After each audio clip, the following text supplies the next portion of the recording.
Assalamualaikum, good morning. You're watching Pantau Belanjawan with me, Haris Ashraf Hasnan.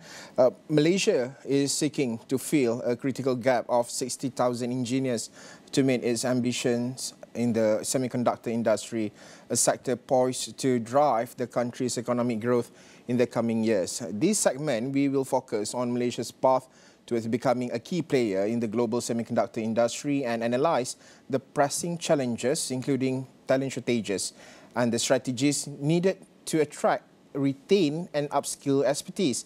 For the discussion, I welcome you on our guests already on the line today, Raja Hamzah, Abidin, Raja Nong, Chik, Director of TalentCorp. First of all, Raja Hamzah, I would like to focus on the addressing talent shortages. How does Malaysia plan to effectively address the critical shortfall of 60,000 engineers in the semiconductor sector, and what immediate measures, the low-hanging fruits, are in place to accelerate recruitment?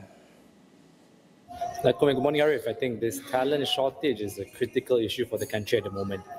Actually, I was in Singapore just yesterday, and there was a second page of their Business Times that said about how we have our talent shortages, and there's a picture of YB Ng Zihan that was plastered around the newspaper, right? So again, I think key message to the outside market that, hey, we need more talent and we need to upskill our existing talent.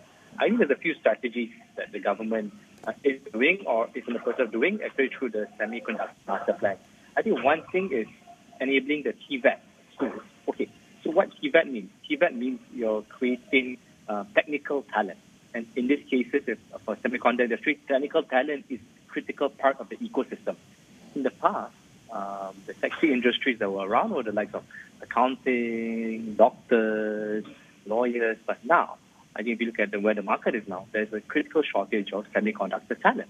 And if you look into the pay that they're offering, actually it's a lot. I mean, I think engineers can earn about 6,000-7,000 ringgit, right? So again, it is becoming more and more of a lucrative business.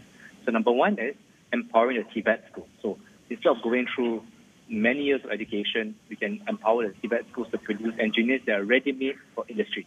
What that means is, through my TalentCorp hat, the government is pushing more partnership between TVET and corporate. So when we produce TVET graduates, it is ready-made for a specific corporate, whether it's an Intel, whether it's a Micron. Number two, we also have to engage the foreign diaspora, meaning that we have good talents overseas, good engineers overseas, and we need to engage them so they can come home and contribute. So there's a program under TalentCorp called My Heart, and that's a way where we are engaging the foreign diaspora. Again, it's not about coming back right now, but I think it's still contributing from afar. Why that means is, I think there's strong technical talent. I think if you look at overseas in semicon space in Taiwan, in Japan, even the US, there are Malaysians working in that space. Why not engage them and help them contribute to the ecosystem? But I think all in all, what I see is the number at 60,000 does seem like a big number. But I think if we gradually work towards that figure, maybe we start with 10,000, gradually increase, I think that shortage will come down. But it's key that globally, there is a talent shortage in the semicon space. It's not only Malaysia. You go to Taiwan, you go to Japan, everyone says the same thing. There is a big talent shortage in this space. Raja Hamzah, to what extent is the 3Rs, recruit, retain and return strategy sufficient to close the talent gap? And what additional policies or incentives could enhance the success of this approach? So I remember when I had a meeting with the Ministry of Trade, okay? And I think I told them, hey, there is a talent shortage. I was actually bringing a Chinese investor to the table.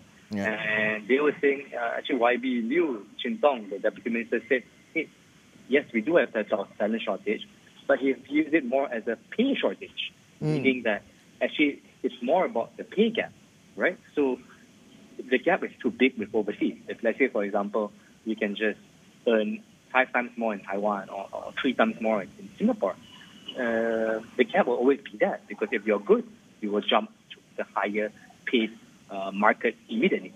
So I think that whole 3R of recruiting, retaining, and returning is a strategy that is critical. But again, the underlying issue is the economic opportunity, meaning that as we get in the semiconductor industry, we move away from assembly and testing, where a lot of our value chain was built upon, how we move towards advanced packaging, move towards more higher value add type businesses.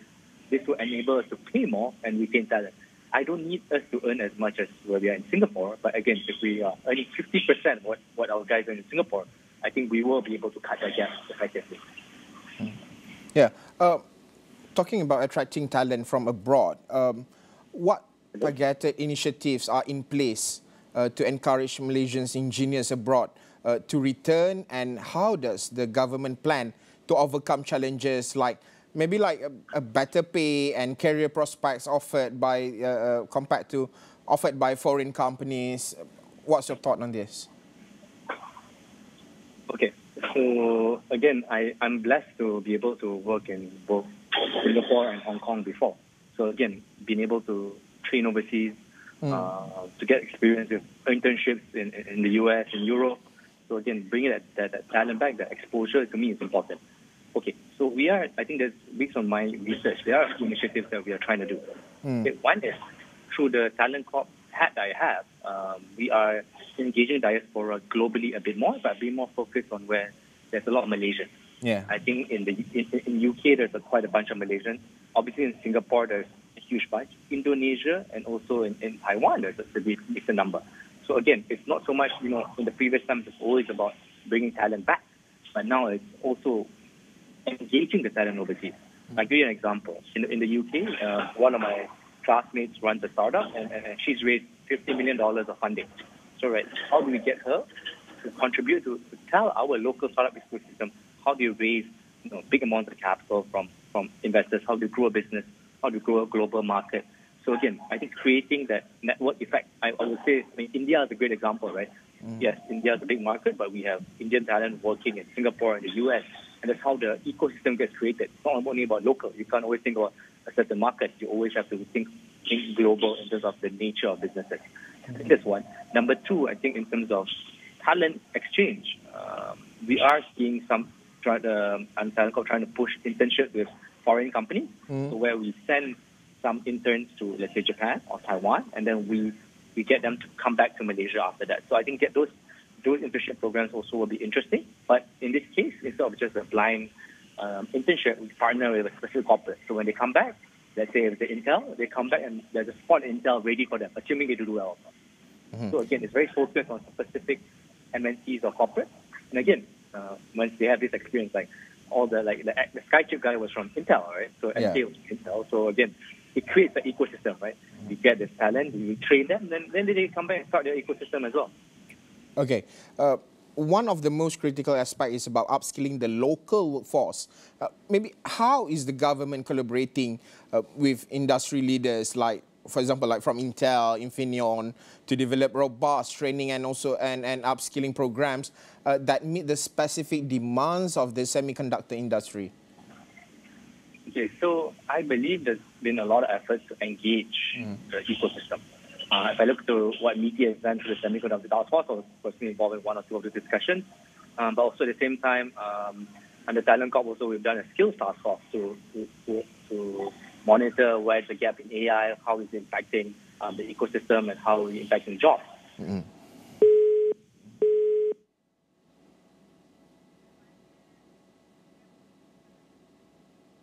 Okay, we tried to get back Raja Hamzah on our line. There's a technical issue. We'll take a short break. We'll be back after this.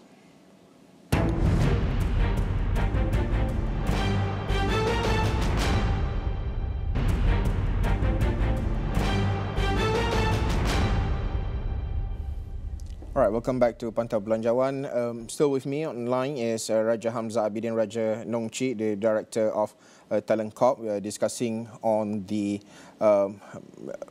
Malaysia path towards becoming a key player in the global semiconductor industry, and also to make sure about the talent shortages, how to overcome talent shortages, and also strategies needed to be done. Before we take a short break just now, Raja Hamzah, maybe you can elaborate more in terms of upskilling local workforce. Maybe what partnership with local educational institution maybe are being explored to ensure that engineering graduates are industry ready and capable of contributing immediately? Okay, so last week I was involved in a program in USM. I think we were launching a program that's more focused on tech talent, right? So I think there's a couple of parts of it, right? Semiconductor is a part of the tech talent ecosystem. Yes, we are looking for engineers, but at the same time, we need the right engineers to be well trained. So I look in terms of this. There needs to be a more focused partnership between local TVET institutions and university computing talent to work with the startups and also the semiconductor companies. Why do I say that? I think the talent gap is still big because there hasn't, in the past, these kind of jobs were not sexy enough for it to be relevant, right? Yeah. Even in my case, like in my time, the best thing to be was to be a banker or to be an accountant or a doctor. So now there's awareness that semicon is the time, right? So there's always a lagging effect to that. But what I see now is universities are more open to discussing. But again, the core material is not really catered towards the semicon industry yet. So based on what I see the government is trying to do is, hey, the semicon business, whether you're Infineon, whether you're Inari, come out with your problem statement. There's been discussions with universities as well. How do you bridge that gap, right? So I mean, in Penang, there's also the skills development corporation that's trying to bridge that gap more. But these are all steps, right, of creating the bigger system. To me, frankly speaking, there's been a lot of conversations between local companies, foreign companies, our educational institutions. But again, I think the secret sauce of putting everything together, I think we're still missing that. Mm-hmm. Yeah. Talking about Penang Silicon Design Initiative, maybe your thoughts, for example, like how can other states in Malaysia replicate Penang's success in attracting and retaining semiconductor talent as Penang already a key player in this industry? Okay, so Penang's interesting, right? They spent maybe 40 years creating this ecosystem, so it doesn't come overnight. Yeah. But at the same time, I feel like Johor has big potential because of its proximity to Singapore. Singapore has a decent semiconductor ecosystem as well. But I think the key part of growing the semiconductor ecosystem is it's not only about companies. I was in a conversation with Globetronics recently, and again, there's a lot of hype about semicon now, but in the end, it's about getting the clients, right?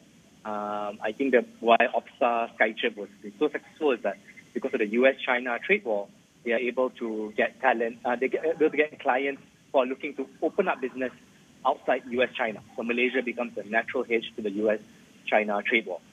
So what I mean now is, in terms of business, how do other states replicate? Hey, attract new companies, foreign companies to come in. Yeah. That's one. Give them proper incentives.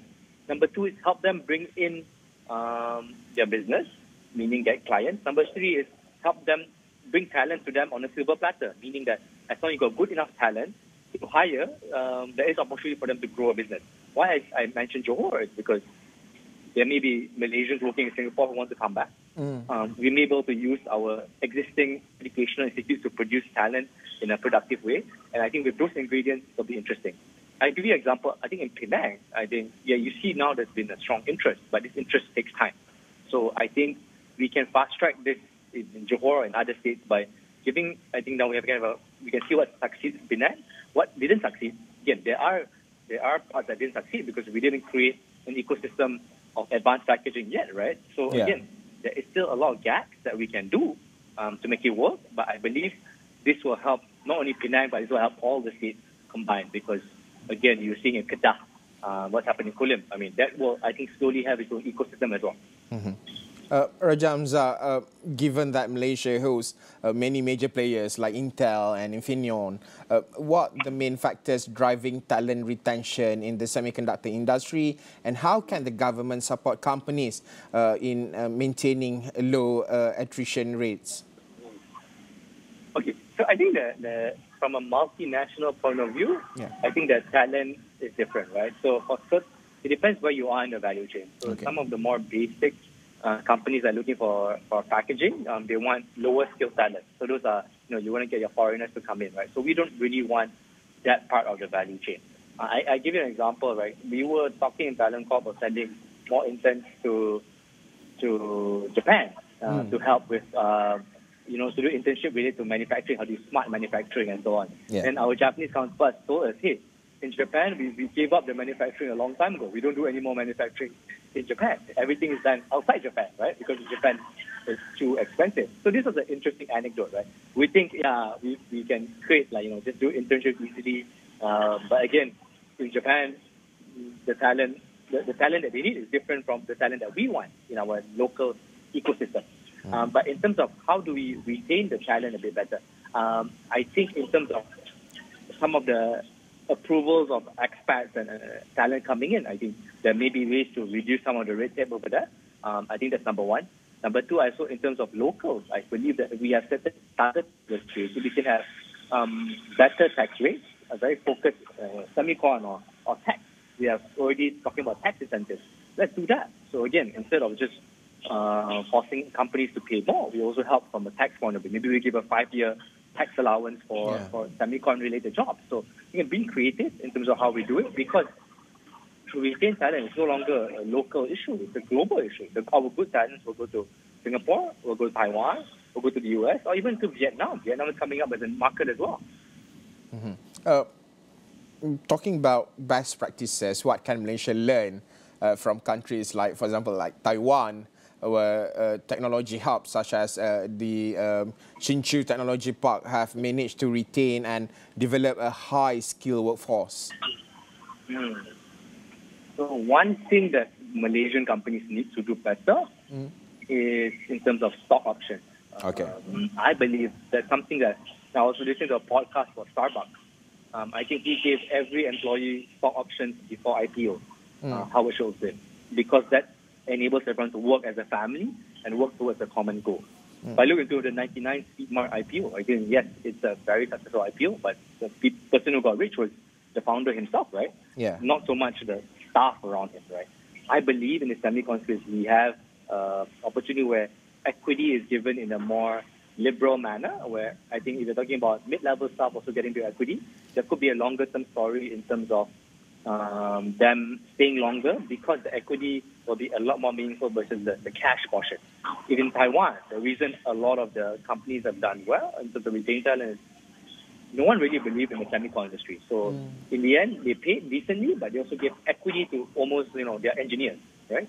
Now when the companies are listed at 40, 50, 60 times earnings, everyone becomes rich automatically, and this enables them to stay.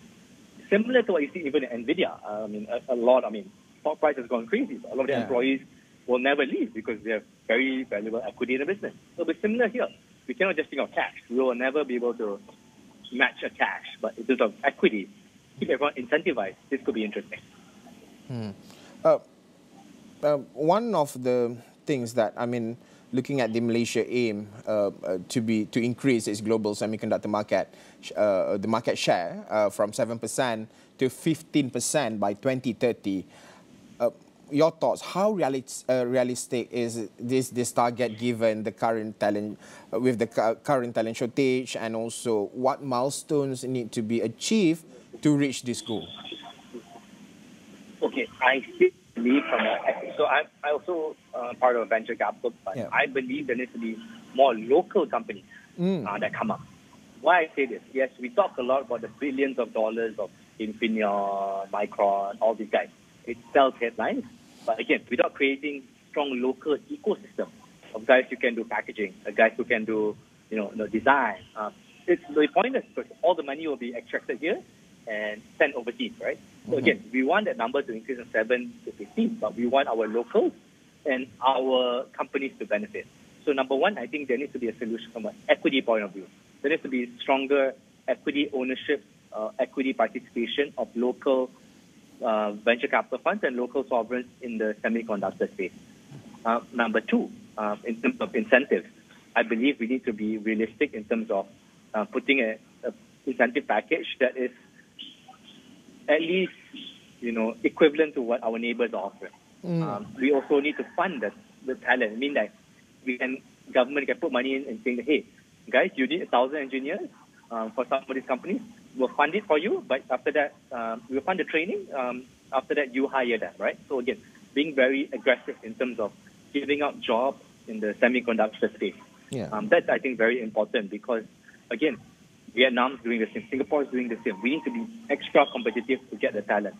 But number three, the natural thing that will happen in this ecosystem is there is this US-China battle will still go on with Donald Trump coming in. It'll still go on for the next few years. We probably have maybe a 5-year horizon of capturing that pie. After that, the pie will go somewhere else, right? We need to be, this economic window is not something that will last forever. We need to be super aggressive in terms of chasing this economic window and then we need to grow the business. So again, if we just be passive, we will not get this share of the economic pie.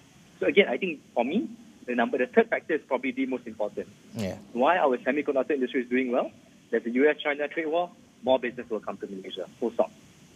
Okay, I would like to bring our discussion to collaboration and competition. How can Malaysia better collaborate with semiconductor giants in neighboring countries, for example, like from Taiwan, Singapore, to build a stronger regional semiconductor ecosystem without facing excessive competition for talent and also resources?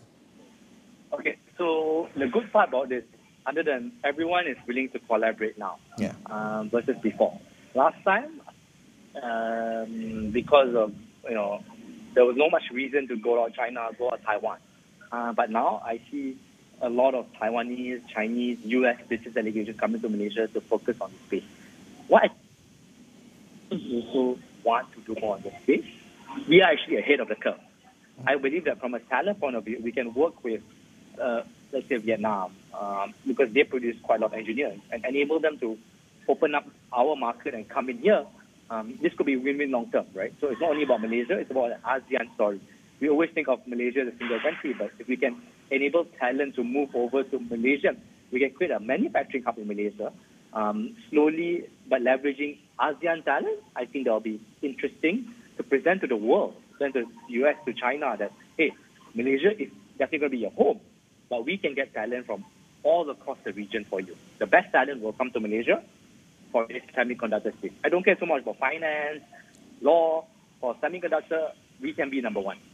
Then I think that's clear. Okay. About long-term strategy, what's Malaysia's long-term strategy to sustain growth in the semiconductor sector beyond 2030? Maybe particularly in terms of fostering local innovation and supporting SMEs within the semiconductor value chain. Your takes on this? Okay, so I've said earlier on some of these points, but I think number one, in terms of talent, we need to fund talent, meaning that we will be forward-facing in terms of funding internships and programs that are focused on semiconductors. So number one, talent is obviously a key shortage.